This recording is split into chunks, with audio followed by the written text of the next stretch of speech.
Je voudrais du soleil vert, des dentelles et des théières, des photos de bord de mer, dans mon jardin d'hiver. Je voudrais de la lumière, comme en Nouvelle-Angleterre. Je veux changer d'atmosphère, dans mon jardin d'hiver. À fleurs sous la pluie de novembre, tes mains qui courent, je n'en peux plus de t'attendre. Les années passent, qu'il est loin, là je tombe. Nul ne peut nous entendre. Je voudrais du Fred Astaire, revoir un latte Coeur. Welcome back to State of the Union. I'm Jake Tapper. President Trump says he is getting close to getting the cabinet he wants. One Republican senator's response, not so fast. Senator Rand Paul of Kentucky says he will oppose President Trump's pick for Secretary of State, Mike Pompeo, and his choice for CIA Director, Gina Haspel. In a blistering op-ed, Senator Paul wrote, quote, "This issue is much bigger than a simple disagreement over policy and far more consequential. These are dangerous appointments," unquote. With such a slim Republican majority in the Senate and with John McCain at home in Arizona battling cancer, Paul's opposition means President Trump might need Democratic support to move his picks through Congress. And Senator Rand Paul of Kentucky is joining us now. Senator, I want to talk about your opposition to President Trump's nominees in one sec, but first, the news that former FBI Director Andrew McCabe, has been fired. The president and his lawyer are both using this as an opportunity to talk about why they think the Mueller investigation should be ended immediately. What would your response be if President Trump ordered the firing of Mueller? Well, I've said all along I don't like special prosecutors. I think they have too much power and too much power to go far afield of the question. I do think, though, that we have a real problem in that the FBI, our intelligence agencies, have become politicized. And even our founding fathers recognized that bias would be a real problem. Madison said that men are not angels. And that's why what I've been advocating is a bigger reform to a bigger question. And that is that nobody should be left to their own devices. McCabe, Peter Strzok, Lisa Page, they shouldn't be allowed to search databases on Americans without first asking a judge. So this goes to a real reform question, not just the politics of the day, but a reform question. Should individual agents who may be biased against President Trump or may be biased against Hillary Clinton, frankly, should they be able to use the apparatus, this powerful apparatus, to politicize the process? And this is a real problem. I think James Comey started this when he went after Hillary Clinton, frankly, and now it's turned its head and now they're going against Trump. Really, the FBI needs to stay out of political affairs. Do we want to be a banana republic where every time someone leaves office, we're prosecuting the people who left office? I think it's a terrible thing, and it's really hurt the FBI, and I think it started with James Comey, frankly. Those are all cogent points, but just quickly, would it bother you if the president ordered the firing of Mueller? You know, I wouldn't advocate it, but I would have never advocated for the appointment of a special prosecutor. And people asked me recently, should there be one for McCabe and Peter Strzok and Lisa Page? And I've said no, because I think what we've discovered is, first when they went after Bill Clinton, now when they've gone after President Trump, that the prosecutor has too much power to do whatever they want. And they're looking at people's tax returns from 20 years ago. I really think that the power is so unlimited that it's worrisome for the people on the receiving end. I really think General Flynn was treated unfairly. I think Andrew McCabe did worse than General Flynn, frankly. Andrew McCabe lied about doing something illegal. He leaked classified documents. General Flynn apparently did not state the truth about something he did that was legal. So you wonder, how are we going to make this fair? How are we going to make this just? Let's get to those new nominations by the President, Secretary of State, and CIA Director. You've said you're willing to do everything you can to block the nominations of Mike Pompeo for State and Gina Haspel for CIA. What are your objections to the two, and what does it mean when you say you're going to do everything you can do to block them? Well, the president, one of the things I liked about President Trump, and still do like, is that he continues to say the Iraq war was a mistake. But when you say it's a mistake, basically what you're saying is that regime change in the Middle East leads often to unintended consequences. Well, he keeps appointing people around him who love the Iraq war so much that they're ready for a war with Iran next. And so I don't think you really want people who are eager for war to be running the State Department. You want a diplomat. I frankly think that Pompeo's positions are too much of an advocate for regime change really everywhere. North Korea, Iran, Russia, you name it. And I think really we need to see the world as it is. Doesn't mean we need to support what happens everywhere in the world, but I don't think our policy ought to be for regime change. And so I think Pompeo really isn't a good fit to be a diplomat or to be the chief diplomat. With regard to Haspel, I think that what America stands for is not torture. Torture is the hallmark of totalitarianism. We should be that hope for the rest of the world, that people who want to resist totalitarianism, that, they want to be free from torture. They don't want to be free to torture. And so I really think that it's inappropriate to put someone at the head of the CIA. They have so much power to assassinate, power to spy, power to collect all the data on everyone in the world. I don't think the person running that agency should be someone who ran a secret prison in Thailand. And will you filibuster these nominations on the Senate floor? I'll do whatever it takes, and that includes filibuster. I will try to make a point to the American people, and maybe the American people will rise up and say, we stand in solidarity with those who seek freedom from torture, not the freedom to torture. It's just inconsistent with who we are to have someone run our spy agency that has all this enormous power, who is intimately involved with torture, and from everything we're reading was supportive of the policy. And so, no, I can't support that, and I will do everything I can, including filibuster. Filibuster doesn't stop anyone. The only way I would stop anyone is if we convinced, enough senators, and it would take actually a majority, I think, in this case, to actually stop their appointment. But, when you read through the torture report that Senator Feinstein put forward, I would hope that she will stand up and say, enough's enough. We're not going to appoint people who made fun of the process. And really, one of the worrisome things about Gina Haspel is she was also involved with destroying the tapes. There were actually videotapes of trying to drown these people and torture them, and these videotapes were destroyed years later. So first she was involved with the waterboarding, and then years later she was involved with destroying the tapes. There's no way in the world that she should be running our spy agencies with all of their power. And here's the pushback you're going to get. Congresswoman Liz Cheney of Wyoming, the daughter of former Vice President Dick Cheney, tweeted about you this week saying, quote, Gina Haspel has spent her career defending the American people and homeland. Rand Paul is defending and sympathizing with terrorists, unquote. Your response? Juvenile, but I think the Cheneys, both father and daughter, could spend a lifetime trying to justify the thousands of soldiers, thousands of Iraqis who died in the Iraq War, which was an unnecessary war, made the Middle East less stable, emboldened Iran, and really have been wrong about every foreign policy decision of the last 4 years. So I think when they're done explaining why people had to die in Iraq, why people had to be maimed in Iraq, and why it really made the situation worse, the Cheneys can then stand up and try to make some points about other foreign policy. But until they've proved that they know anything about, the world, I think probably they ought to just be quiet. It is Monday, the 19th of March of 2018, and you are in West Coast Cookbook and Speakeasy. I am your chef de cuisine, Justice Putnam. Our daily special is River City Ash Mondays. That's right, folks. It's been another one of those weekends, and we're mixing it all up and curating it especially for you. Well, Andrew McCabe got fired over the weekend, less than 30 hours before he would have been vested for his retirement, because that's what you do in America now. To a 22-year veteran of law enforcement who began, I must point out, as a street agent. Not a field agent, but a street agent. Investigating what? Who? Yes, the Russian mob. In New York, on the eastern seaboard, laundering money through, guess what that would be? Real estate.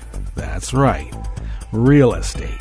Laundering money through real estate. What president of the United States sits in the Oval Office currently that touts his real estate abilities? Who could that be? And why would McCabe be fired? Well, interested parties want to know, and actually, they already do. Huh. Well, Mueller continues on with his investigation, and indictments obviously are coming down. Trump had to be whisked off to the golf course yesterday because he was I don't know. Maybe he drank too much green beer.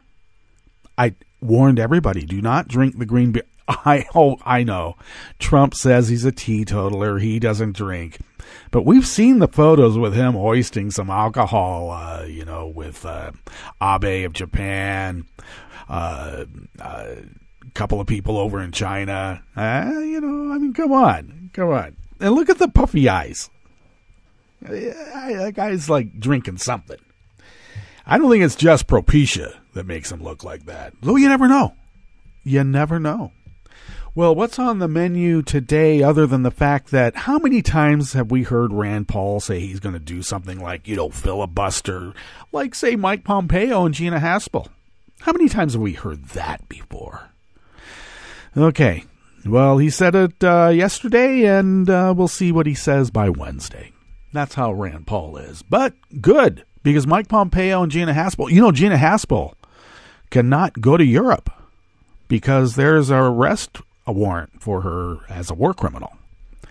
A lot of our politicians in the Bush administration have those restrictions on them. Funny, huh? Well, on the rest of the menu today, a Walmart worker tips police to an arms cache and bomb-making materials collected by a Cornell University student. I don't think you're supposed to have those kinds of things at all in New York. Well, a former Kentucky Creation Museum safety officer is busted for possession of C4 explosives and an arms cache. Yeah, he was he tried to be a cop and they kicked him out, and so he became a security guard at the Creation Museum. And I guess that it's almost like a magnet for crime. Huh. And another 2 people of color are gravely injured in another package explosion in Austin, Texas. And the national media should pick that story up. And I don't know why. Oh, people of color. That's right. After the break, we move to the chef's table where Trump is pointedly silent as the firm he paid millions to is caught engaging in fraud and stealing Americans' private information. Mm-hmm. Looking at you, Cambridge Analytica. Looking at you, Mercers. And 48 GOP senators are disturbingly silent on Trump's threats to fire Mueller. Did they have to sign NDAs also? I wonder. All that and more on West Coast Cookbook and Speakeasy. Bon appetit.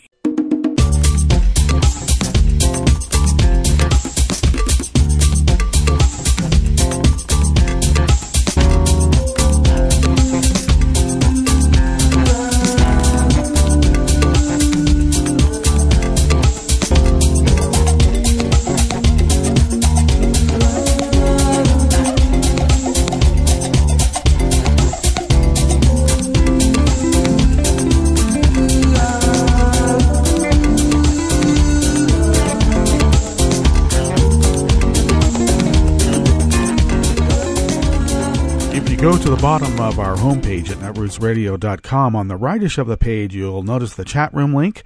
Our roaring girl, Kelly Lincoln, monitors that quite often and very diligently throughout the day. So if you have a concern, question, request, contact us there. Follow us on Twitter at Netroots Radio, and we're also on Facebook as Netroots Radio. And and you can follow me on Twitter, and I'm there at Justice Putnam, and I'm on Daily Co's as Justice Putnam. I should warn you, generally Facebook for me, I have a few people outside, obviously, of family, friends, and whatnot, but I don't do Facebook as much because they try to brainwash you there.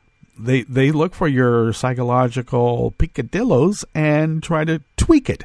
Well, unbeknownst to them, I was told I can not only I'm incapable of being hypnotized, unfortunately. I really wanted to. I wanted to be hypnotized when the hypnotist came to school for the assembly and hypnotized people and made them walk around like a chicken and stuff.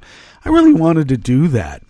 But apparently I can't be hypnotized. I was told that there's some sort of reason. It has to do with critical thinking and reasoning skills. Damn it. Damn. So it also follows that I might have a bit of an inoculation against being brainwashed. And I got to tell you, all kidding aside, I'm pretty much on guard on that.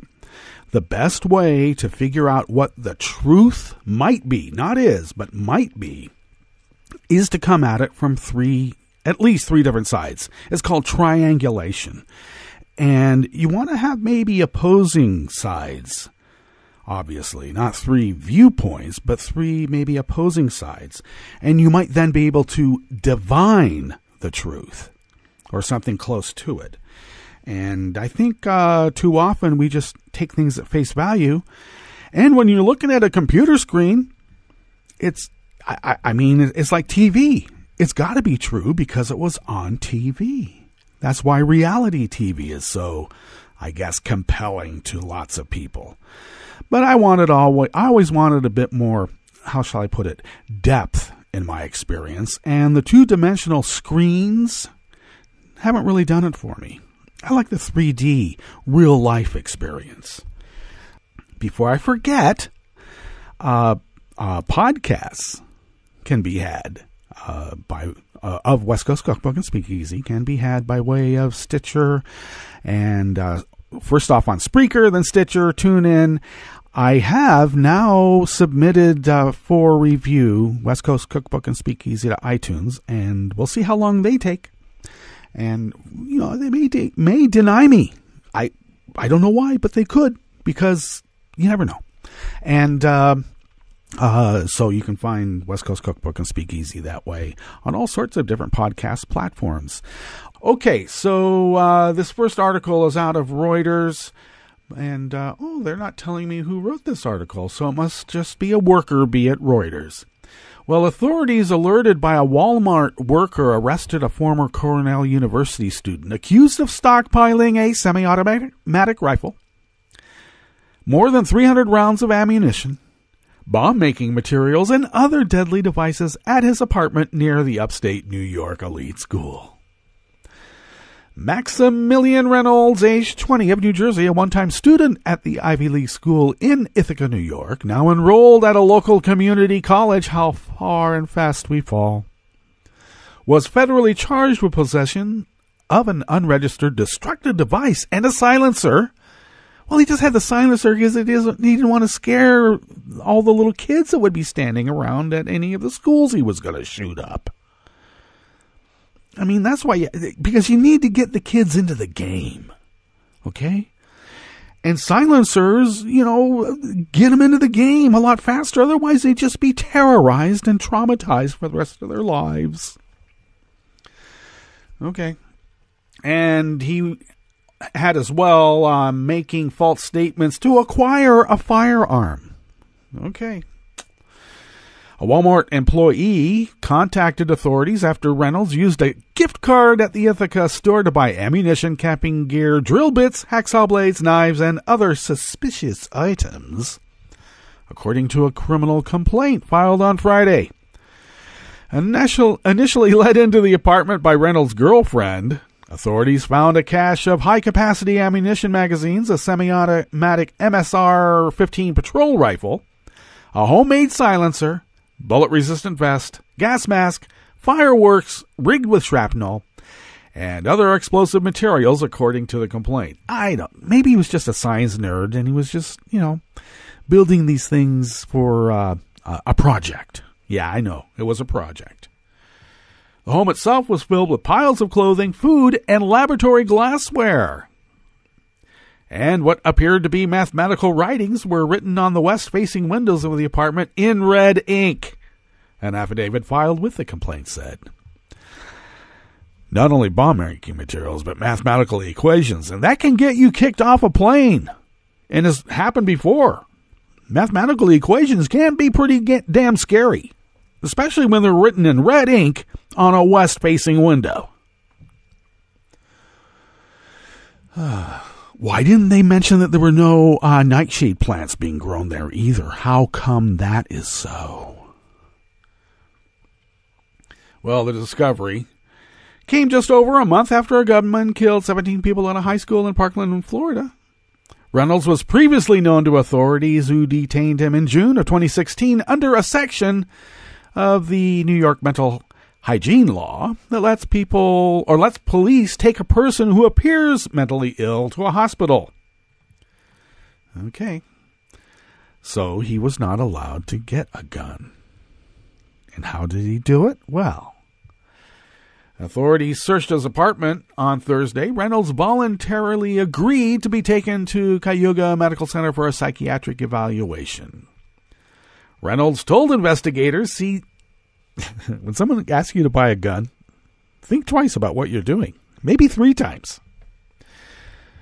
Reynolds told investigators the rifle was bought on his behalf by a man identified only as AR, who he paid $1,200.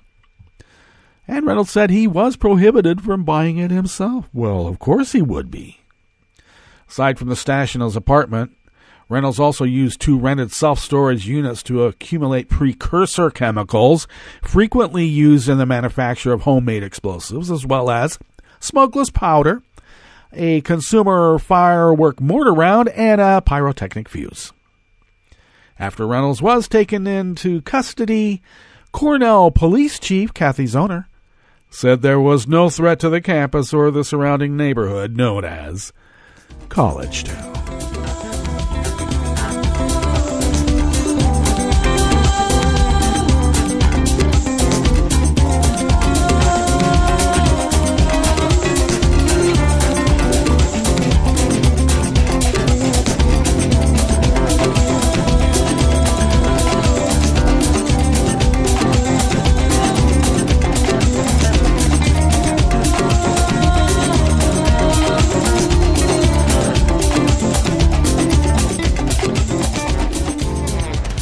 Next offering here on the Bistro Cafe, part of West Coast Cookbook and Speakeasy, River City Hash Mondays, is an article out of Raw Story by the Great T-Bug.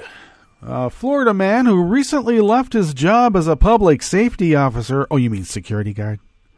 You mean a former cop who becomes a security guard? At the Kentucky Creation Museum has been taken into custody by law enforcement officials for possession of a cache of military-grade explosives as well as weapons and silencers. What is it about silencers? I know. I've seen and heard the advertisements. Even John Jr. said, hey, it's to get little kids into the game. Think about how less traumatized kids would be if they're shot up with silencers on the guns instead of the loud, resounding, chest-filling resonance of the AR-15 report. Huh? According to the report, Joel Riles, age 41, who also previously served as a law enforcement officer in Tampa Bay, that's Florida, was arrested on Wednesday after a package labeled C4 was spotted on his property. You don't need to hide it, apparently. Maybe he thought he had a Second Amendment right to it. After obtaining a warrant, deputies conducted a search of the home and discovered 1 1/4 pound block of C4 military-grade explosives and firearm silencers. Maybe he was a middleman and just selling it. Finding the explosives, sheriff's deputies called in the Federal Bureau of Fire and Arson Investigations and the Federal Bureau of Alcohol, Tobacco, Firearms, and Explosives to assist in the arrest and help with the removal of the C4. Now, Joel Riles has a checkered law enforcement past. However, there is absolutely no reason for him to have this equipment, said Polk County Sheriff Grady Ludd. The military-grade explosives, materials to build bombs, and tactical equipment found in his possession are extremely dangerous. Although he posed no immediate threat to our community, he certainly could have used them for the wrong reasons.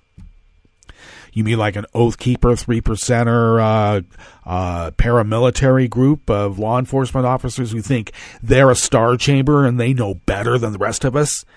And, maybe they need to go out and kill a few people because they're drug dealers.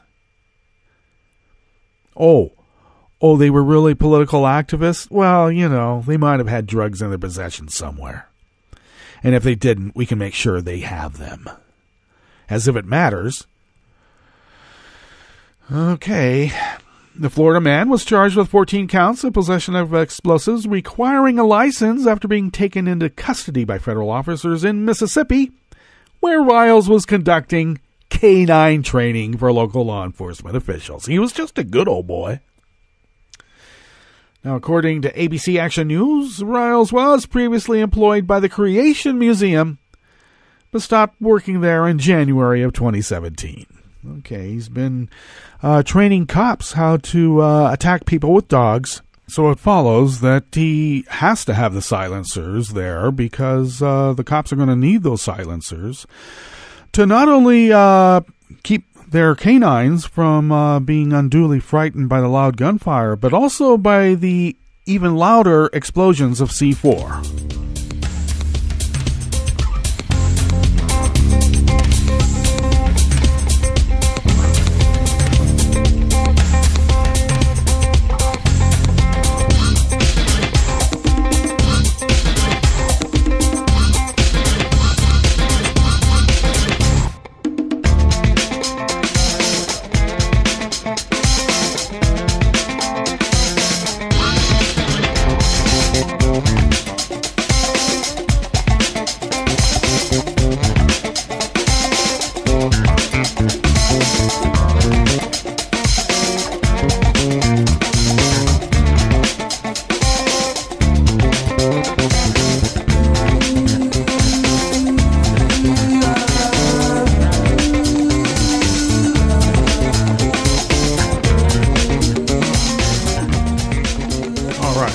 Up here in the Bistro Cafe, part of West Coast Cookbook and Speakeasy.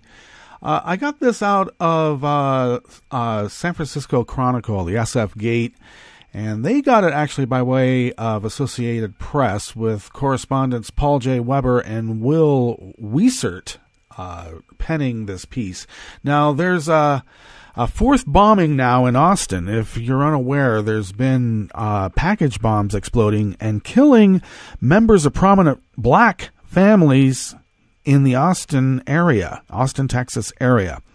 There was one package bomb where a Latino, a Hispanic guy, Latin guy, was hurt. But the package was actually meant for a black family up the street. And, or not up the street, but apparently this package was on their property. He jostled it, bringing it up to the porch, apparently, and was hurt gravely. So now another 2 men have been hurt in the Austin area from a package bomb, though this one seems a little bit different. The cops say that there's a different level of skill. This one exploded by a tripwire. And that's a bit different than the signature that the previous bombs had and the bomb-making skill level of the bomber. Now, this is bound to happen. You're going to have copycats. And who knows what the hell is going on here. So, just to catch up a little bit on what's been happening here, the first of the 4 explosions that hit Austin this month was caused by a package bomb that detonated at Northeast Austin home on March 2nd, killing a 39-year-old man. 2 more package bombs then exploded further south on March 12th, killing a 17-year-old, wounding his mother, and injuring a 75-year-old woman. Police said all 3 of those were likely related and involved packages that were not mailed or delivered by private carrier but left overnight on doorsteps. The sheriff down there originally suggested that they could have been hate crimes since all the victims of the first 3 explosions were black or Hispanic, but now says that investigators aren't ruling out any possible motive. It's still a hate crime. Come on. Okay. Now this one may be a different bomber. We don't know. but they better find out. And these are terrorist acts, and they need to be investigated. And obviously, since they're explosions, the FBI and the ATF need to be involved. All right, let's get to our break, and we'll come back and meet up at the chef's table and finish up with the stories that we have curated for you today. You are listening to West Coast Cookbook and Speakeasy, and we will be right back. You are listening to netrootsradio.com. Please hang up and try again.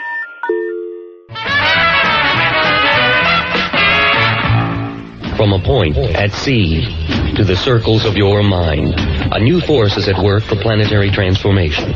New radio for a new Earth.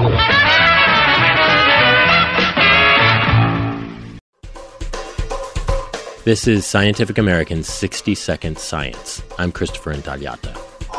February was unusually hot in the Arctic, thawing out temperatures, 35 degrees Fahrenheit. I mean, it made big news when they got to 35. I don't know if that's exactly T-shirt weather yet, but... Judah Cohen, a climatologist at Atmospheric and Environmental Research.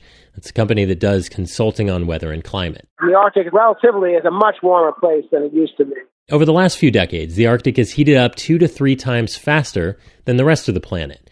But in the same period, Eurasia and the northeastern U.S. have been on a cold streak, with some serious cold air and snow. Snowmageddon. Snowmageddon 09. It's Snowmageddon. It is Snowmageddon. Snowpocalypse. Climate change denying politicians like to point to the cold snaps as some sort of proof global warming's not happening. But a new analysis of more than 6 decades of daily temperature and snowfall data by Cohen and his team suggests Arctic heat waves may actually be linked to severe cold weather at lower latitudes, perhaps through the polar vortex. What happens is I think that a warmer Arctic in general kind of favors these polar vortex disruptions. And when you get a polar vortex disruption, warm air from the lower latitudes rushes into the Arctic, and you can get very extreme warm events like we saw in February. But then the cold air that's normally locked up over the Arctic gets displaced, and it heads to lower latitudes. So it's all connected. I think it's all part of the same phenomenon. The details are in the journal Nature Communications. Important caveat. This research is just an observational study, so it doesn't show a definitive mechanism for a warm Arctic causing more snowpocalypses. But if further studies bear this connection out, perhaps it'll kill the idea that cold weather means no climate change, and help keep snowballs off the Senate floor. Thanks for listening. For Scientific American's 60-Second Science, I'm Christopher Intagliata. Who is Trump deporting, and why? Listen up. This matters. I'm Louis Black, and this is the Civil Liberties Minute with ACLU attorney Bill Newman. Under Obama, deportations were prioritized. ICE, Immigration and Customs Enforcement, went after persons who were considered a threat to national security, or who had crossed the border recently, or who had a serious criminal record. Trump changed that. Now, a mother who is married to an American citizen and who has young children and 2 jobs and no criminal record and is applying to change her status and reports on time to ICE every time as requested is the same priority for deportation as a violent criminal on the lam. ICE arrests are up over 30% since 2016. That increase is accounted for by the mean and misguided non-priorities of the Trump administration. As attorney Susan Church, past chair of the American Immigration Lawyers Association of New England, put it, quote, "The people they are harassing now are the most sympathetic, the most law-abiding, and they've been allowed to stay for years. ICE is not looking for criminals. They are just getting people who are law-abiding enough to show up at their offices, and it's outrageous." 2 explanations for why Trump would engage in such counterproductive and malevolent and mean immigration enforcement. First, because it's easy. And second, because he can. The Civil Liberties Minute is made possible by the American Civil Liberties Union, because freedom can't defend itself. Want good quality, lower cost health care for your family? And what the hell? Let's think big here. For every man, woman, and especially every child in our society, here's how we can finally get Congress to pass such a program. Step 1. Take away every dime of the multimillion-dollar government subsidy that members of Congress get to cover their platinum-level health insurance. Let them have to live with the same exorbitantly expensive, dysfunctional, and, let's admit it, sick system of medical profiteering they've thrust upon us. Eliminate all of their special treatments, including shutting down their Office of the Attending Physician, a little-known spot of pure 100% socialized medicine, conveniently located in our U.S. Capitol to provide government-paid doctors, nurses, pharmacists, and others who give immediate, on-the-spot attention to these special ones. Well, you might say, they still won't feel the pain because they're one-percenters, pulling down $174,000 each from us taxpayers, meaning they can afford to buy decent health insurance. But here comes step 2. Put all of our congressional goof-offs on pay-for-performance salaries. Why pay them a flat rate whether they produce or not? For example, American babies are 1/3 more likely to die in their first year of life than babies in Poland, which provides universal health insurance for all of its people. So every year that the U.S. Congress fails to provide health coverage for every American family, the members should get their pay docked by 1/3. Pay them only when they deliver for the people. This is Jim Hightower saying, when Congress finally assures good health care for all of us, then its members would get the same coverage. But until they deliver for the whole public, the public owes them absolutely nothing. Need an antidote to the progressive blues? Want some good news about how grassroots folks are rebelling against the corporate powers and winning? Well, here's an easy-to-swallow pill for you, the Hightower Lowdown. Hightower's monthly newsletter will give you the lowdown, even as it lifts you up. It's 4 pages a month, jam-packed with facts you can use, actions you can take, and Jim's own Texas humor, all for only $15 a year. To become a lowdowner, go to hightowerlowdown.org. This is Solidarity News on Radio Labour. This is a Radio Labour special report recorded on March 15th, 2018. I'm Mark Boulanger. The oldest trade union center in the world is celebrating its 150th anniversary in 2018. From just a few union locals in 1868, the Trades Union Congress in the UK has grown to represent almost 6 million workers in 50 unions. The Congress has its roots in a meeting of workers held in Manchester in 1868. Our story is one of movement and change, standing up, joining together, to make the working world a better place.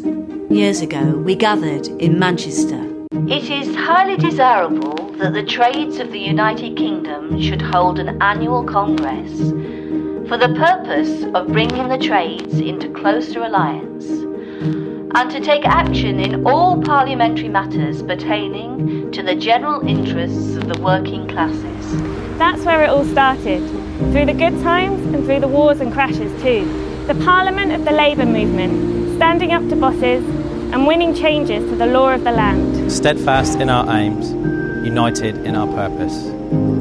Campaigning, bargaining and winning for everyone. A better deal at work. Higher pay. Equal pay. Laws to stop discrimination. Holiday pay. Shorter working hours. Safety at work. Time off to train. Decent pensions. Helps for mums and dads. None of it was given to us, all of it we fought for. And the job's not yet finished, not by a long way. 150 years on, we stand on the platform our brothers and sisters built for us. The UK will always need its trade union movement, making sure that bosses don't get away with it. Standing in solidarity with unions worldwide, defending our hard-won rights, arguing for more. So let's make this 150th year a year to celebrate and to mark history, yes, but also a year to look forward, to make sure we're ready to shape the next 150. So stand up for our cause in your workplace or your industry and get out there and organise. What better gift could there be to mark 150 years of the TUC than to get the movement growing again? Trade unionists in places where now we're not, gathering all the power we can, the power of workers working together to get a better deal for everyone. So tell our stories, shout them loud, 150 years to make us proud.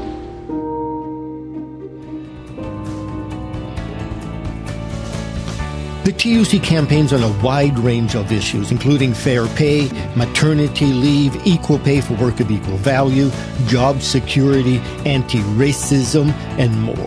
It has a particular focus on youth. Here are some of the young people who have been working with the TUC. I'm a member of a trade union for lots of different reasons. I know that if I want better wages, better working conditions and respect at work, I know I'm not just going to get given those things magically when I go in tomorrow. I know that it's only by forming a union with my workmates that I can fight for those things, using our strength in numbers to get things changed that we can't change on our own. Being part of the unions helped me when I was homeless. They supported me when I couldn't because of low wages.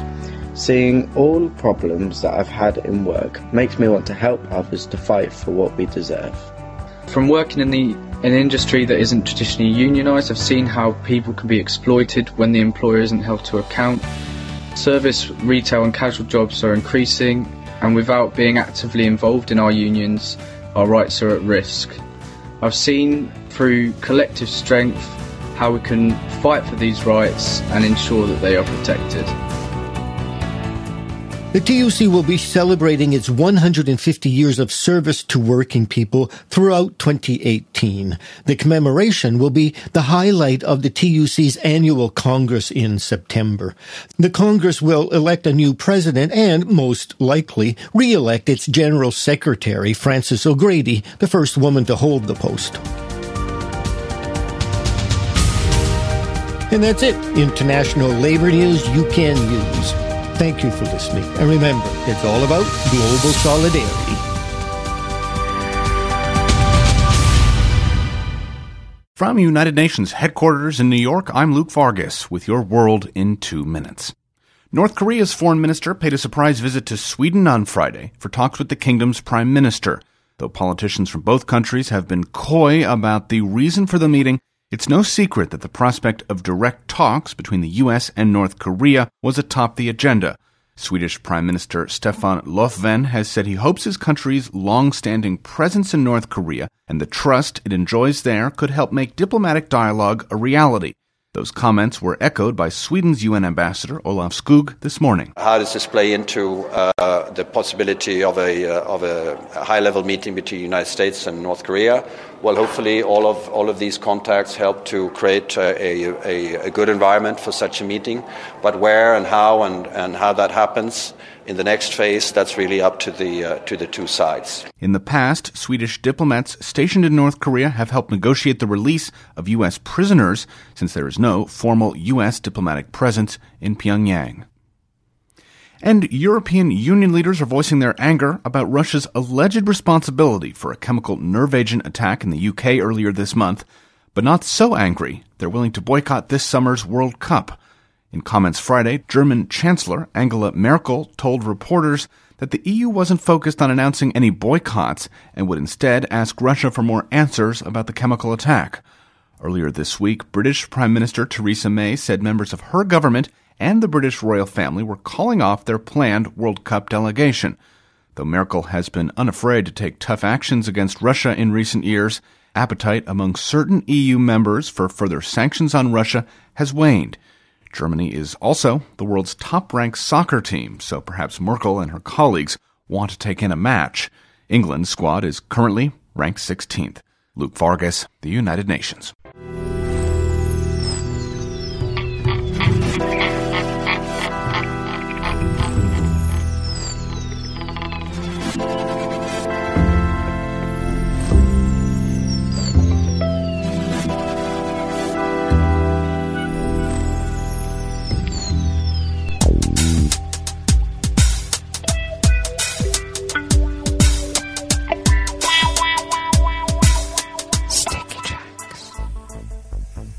Okay, thank you for accompanying us here to the chef's table at West Coast Cookbook and Speakeasy River City Hash Mondays.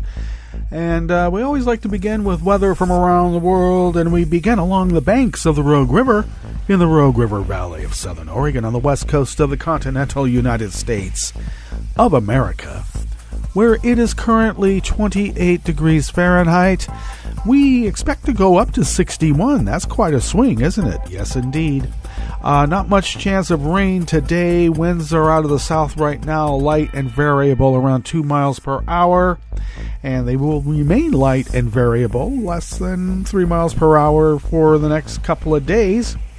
And though our chance of rain will increase as we get towards the late afternoon and tomorrow, but on Wednesday, looks like through the weekend, we could be getting a bit of rain and a snowy mix of rain as we get closer to the weekend. So that's quite fun, isn't it? Okay. Oh, no data on air quality. How dare you? Pressure is holding steady at 30.16 inches. Visibility is at 10 miles, though where I'm at, it's actually more around 5 miles an hour because I'm a little bit at altitude and in a protected valley. Humidity is 87%. So hell, it's kind of humid and cold. All right, now weather from around the world is brought to you by people's personal weather stations that they purchased, and these people planted these personal weather stations on their property, and these people live around the world. London is 37 degrees and partly cloudy. Paris is 34 and cloudy. Rome, 50 degrees, partly cloudy. Kiev is 28 degrees and fair. Kabul is 48 with a light rain shower. Hong Kong, 68 and partly cloudy.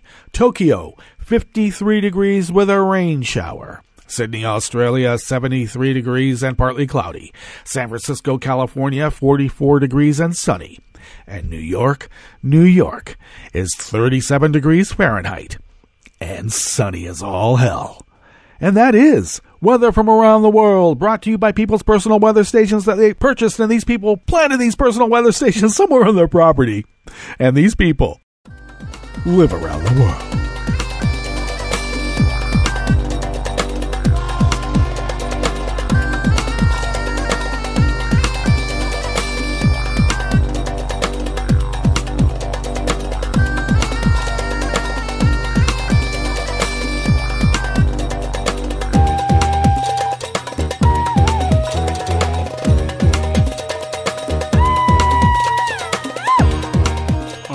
First offering here at the chef's table at West Coast Cookbook and Speakeasy River City Hash Mondays is out of Share Blue Media by Carolyn Orr. Oh, I should mention I was on again the Tim Coromal show, and my Twitter friend of the week is indeed Carolyn Orr, who goes by Carolyn O, and you can find her at RVA Wonk. RV as in Victor, A, and then Wonk, W-O-N-K, on Twitter. And she's a great follow and a behavioral scientist, and she's really able to dive deep and explain things in a very succinct and understandable way. Indeed. Well, Cambridge Analytica engaged in fraudulent practices to help Trump win the presidency. But Trump has not given any indication that he sees a problem with that. And why should I? He shouldn't. He shouldn't see a problem because he's a mobster thug crook. Cambridge Analytica, the Trump campaign's data firm, harvested private information from more than 50 million unwitting Facebook users in what is being described as one of the largest data breaches in the social media giant's history.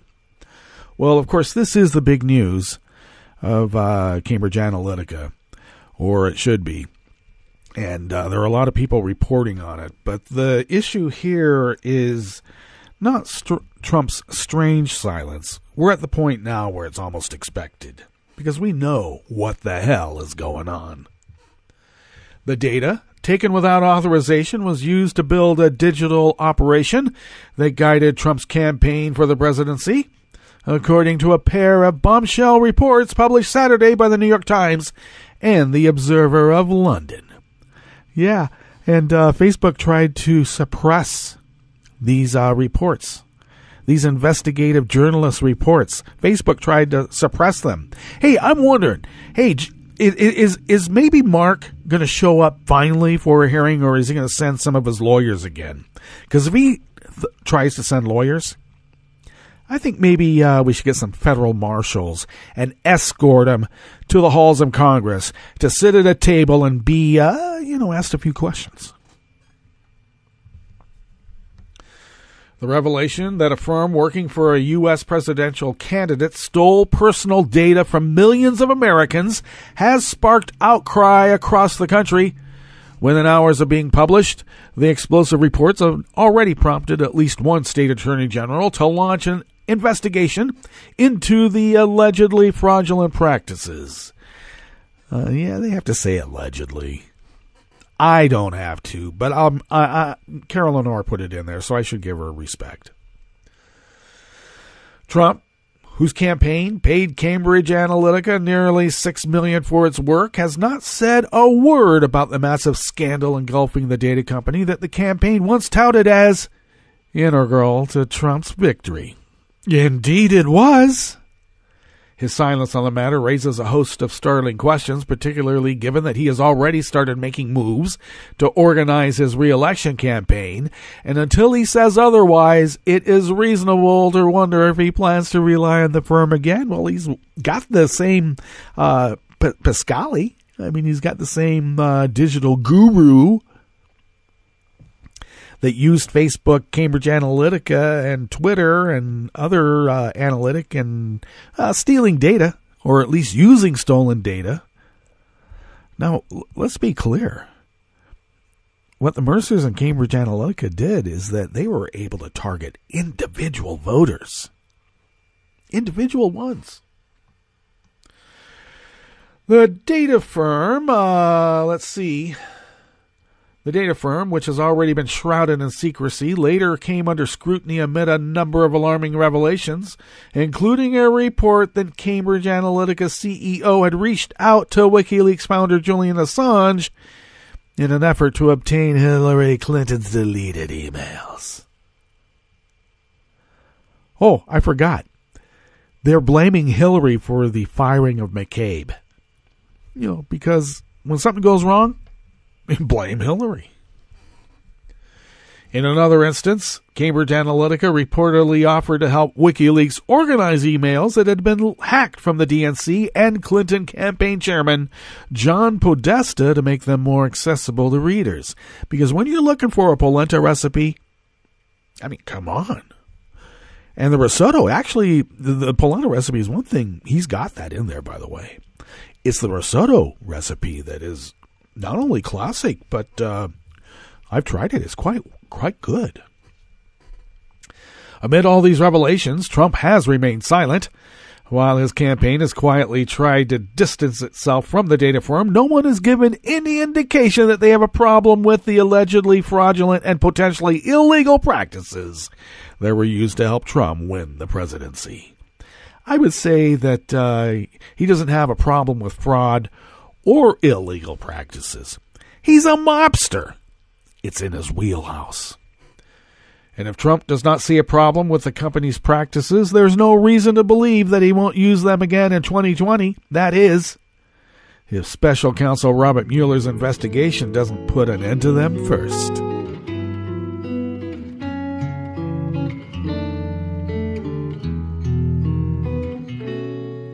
Je te donne ce mon amour pour la vie entière. La promesse de me trouver à tes genoux. Aussitôt que tu m'appelles, rester toujours fidèle. C'est tout, c'est tout. Je te donne tous mes printemps, mes étés de mer. Mes automnes, quand les feuilles tombent partout. Si ce n'est pas une bonne affaire, je te donne tous mes hivers, c'est tout. All right, finishing up here at the chef's table at West Coast Cookbook and Speakeasy, River City, Hash Mondays is another article out of Share Blue Media, this time by Allison Parker. Now, only 3 Republican senators thus far have shown the courage and the patriotism to call out Trump's reckless attacks on Special Counsel Robert Mueller. Trump unleashed his most unhinged and troubling attack yet on Special Counsel Robert Mueller this weekend. Yet the vast majority of Republican senators have said nothing on the matter. After the abrupt firing of FBI Director Andrew McCabe late Friday night, Trump began digging himself even deeper as far as a potential obstruction case goes. His lawyer, John Dowd, explicitly connected McCabe's firing to the Russia investigation, a statement Dowd tried to walk back. I kept telling everybody, do not drink the green beer. And they start drinking the green beer even before the official opening of St. Patty's Day festivities were supposed to begin. And if you look at Dowd, I think he's drinking more than just the green beer. On Saturday, Trump tweeted that the Mueller probe should never have been started the first time he mentioned Mueller by name on Twitter. I'm telling you, the green beer will do it to you every time. Then Sunday morning, he rattled off more tweets, lashing out at Mueller, McCabe, and former FBI Director James Comey. Well, of course. Why does the Mueller team have 13 hardened Democrats, some crooked Hillary supporters, and 0 Republicans? Trump ranted. Does anyone think this is fair? Except they're all Republicans. The increasingly rabid shots at Mueller's credibility seem to indicate that Trump is getting closer to firing the special counsel, and that would be nothing short of a constitutional crisis. But very few Republican senators have thus far shown the courage or the patriotism to stand up to Trump's demagoguery because they see what Vlad will do to you if you cross him. And yeah, they've all had a favor from Vlad. And he's going to come back and he's going to want a favor returned. In fact, as of Sunday afternoon, only Lindsey Graham of South Carolina, Marco Rubio of Florida, and Jeff Flake of Arizona have done so. We'll see what they're like on Tuesday and Wednesday, though. CNN's Jake Tapper asked Graham if he was worried that the president is preparing to order the firing of Mueller. If he tried to do that, that would be the beginning of the end of his presidency, Graham replied. Also on CNN, Flake noted that all along it was once he goes after Mueller, then we will take action. Will ya? We'll see what they say on Wednesday. I think that people see that as a massive red line that cannot be crossed, he continued. This is Flake, by the way. And I would just hope that enough people would prevail on the president now. Don't go there. Well, who's left? He only listens to Fox and Friends, and no one there is going to tell him that. They love it. On NBC's Meet the Press, Rubio flatly dissented from Trump's undermining of the investigation. I remain confident that the special counsel is going to conduct a probe that is fair and thorough and is going to arrive at the truth, he declared. Rand Paul came close. Well, of course, he came up. He was at the top of our show, but he only offered a weak response that he wouldn't advocate for Mueller's firing. See, I told you, Rand Paul.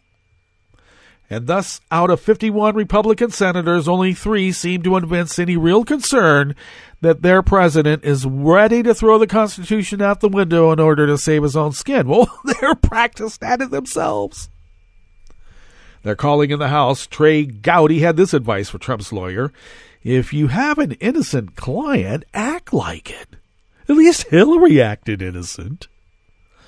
That was me adding that, I'm sorry. But you're always thinking about it. If the client acts as guilty as Trump has this weekend, that demands loud condemnation from everyone in government. Yet, 48 Republican senators have suddenly lost their voices. Well, I would say it's not sudden. It was all part of the plan. And with that, we do come to the end of our broadcast period for the day, but Netroots Radio has some great content and live programming throughout the day for breaking news as it happens. So stay tuned to Netroots Radio, and we will visit with you tomorrow for Terrytown Chowder Tuesdays in West Coast Cookbook and Speakeasy. Bon appetit.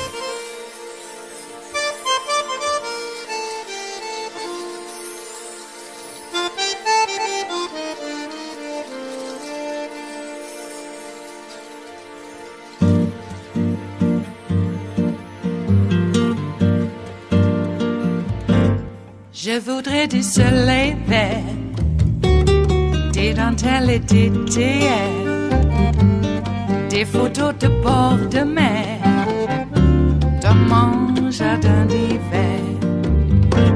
Je voudrais de la lumière, comme en Nouvelle-Angleterre. Je veux changer d'atmosphère, dans mon jardin d'hiver. Ma robe à fleurs, sous la pluie de novembre, tes mains qui courent, je n'en peux plus de t'attendre. Les années passent, qu'il est loin, là je tombe. Nul ne peut nous entendre. Je voudrais du Fred Astaire, revoir un latte Goël. Je voudrais toujours te plaire, dans mon jardin d'hiver. Je veux déjeuner par terre, comme au long de golfe clair, t'embrasser les yeux ouverts, dans mon jardin d'hiver.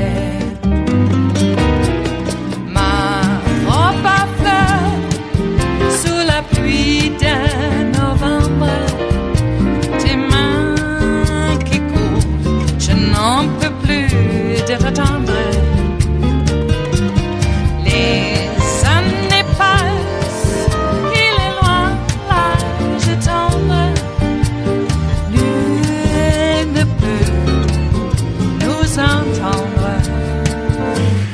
Ba-da-da-dum-di-da-dum, ba-da-da-dum-di-da-dum, ba-da-da-dum-di-da-dum, dans mon jardin d'hiver.